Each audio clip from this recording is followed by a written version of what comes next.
we have former Governor Jim Gilmore of the fine state of Virginia, and I'm wondering, this is going to be, we're told, Governor, a 90-minute parade once it gets going and they arrive on site. Much has been made of its length. I think 90 minutes is about right, but what do you think? I think it's going to be just fine. Everybody's enjoying the day. It's an exciting moment. Everybody's very excited about the inauguration.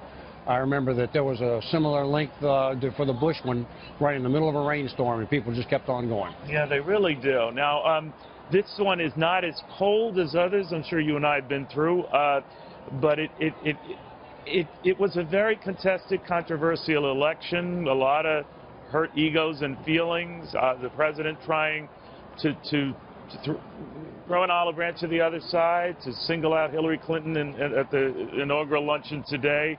But these wounds aren't going to heal overnight, are they? Well, the divisions in the country have been very severe over a period of time. But, the great thing about America is that the people do get to speak once every 4 years, and in this particular instance, it's going to be a fresh start. What kind of mandate, Governor, do you think Donald Trump has to enact a lot of the stuff he wants to enact? Well, I think it's a serious mandate. This is a time when 4 major industrial states, the industrial Midwest, changed and voted for the Republican candidate. And I believe it's decisive together with the rest of the country.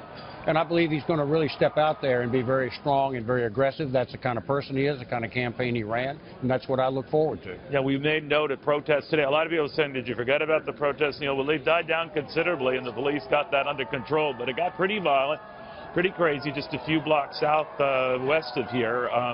And there was even some talk would it disrupt the parade. That does not seem to be happening at all, but it's just a reminder of the noise that's out there, right? Exactly. And of course you had these Democratic congressmen who boycotted the inauguration, which I disapprove of completely. I think if you're going to sit in the Congress and swear to uphold the Constitution, you have a duty to show up and stand by the Constitution as the power is transferred peacefully. We talk about how presidents have to seize the initiative, that honeymoon period, whatever you want to call it. This president might not have as much as one given the controversy election and its approval numbers than others. But much talk about a lot of executive orders to undo President Obama's executive orders. What do you think we'll be seeing? What I think we're going to see, Neil, first of all, is they're going to address the Obamacare matter very, very quickly. And I think the time has come to really introduce the real argument here, whereas people were forced into a program they didn't want to do. It's not succeeding with a lot of the insurance companies. The premiums have gone up. They've really driven people out of the marketplace. There are some good things about it, and I think that those things can be retained. Second of all, I think he's going to be very aggressive about trying to grow the economy. If you don't grow the economy, then people don't get wage increases, you don't get more jobs. I think he's going to be aggressive about that. And third of all, on foreign policy, I think that's where you get looking after America first. And that doesn't mean, by the way, Neil, in my view, that you have to be all America and detrimental to your allies. I don't think it means that at all. I just think it means that he wants to make sure that American interests are protected, and I'm confident he's going to do that.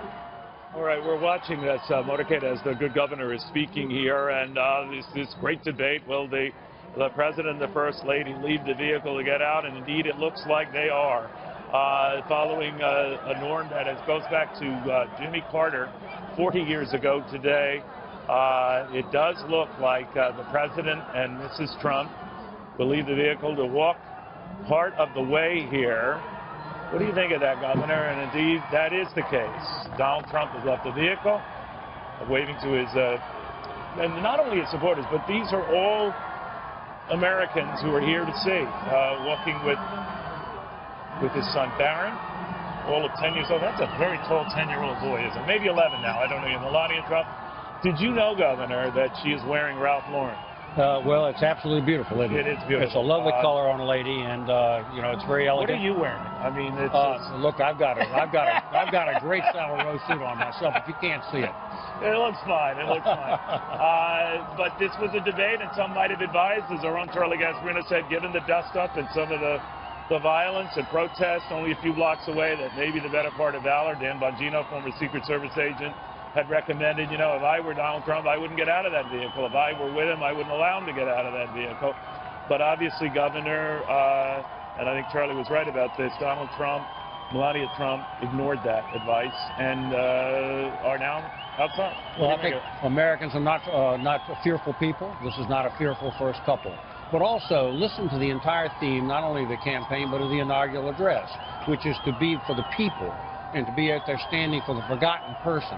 So I think getting out of the vehicle and walking and presenting himself to the public along the parade route is perfectly appropriate, and I'm glad he's doing it. You know, you're a great historian as well, Governor, and you know, some presidents come into office with very high approval numbers, a great sentiment behind them. Jimmy Carter did, and that presidency didn't end great. So you can't necessarily tell something from strong numbers at the beginning or weak numbers at the beginning. What is your sense of how this president will personally connect with the American people? I don't think that this president is going to be as concerned about the numbers or about the poll numbers. I think he likes to be popular, but I think he's going to be popular if he leads decisively and speaks decisively. And I think that we ought not to lose sight of that. If he gets lost in the poll numbers and so on like that, I just don't believe he'll do that. His intention is to bring change, to bring a different tone, a different direction, and I think he's going to not worry about these other things and let any of that dissuade him.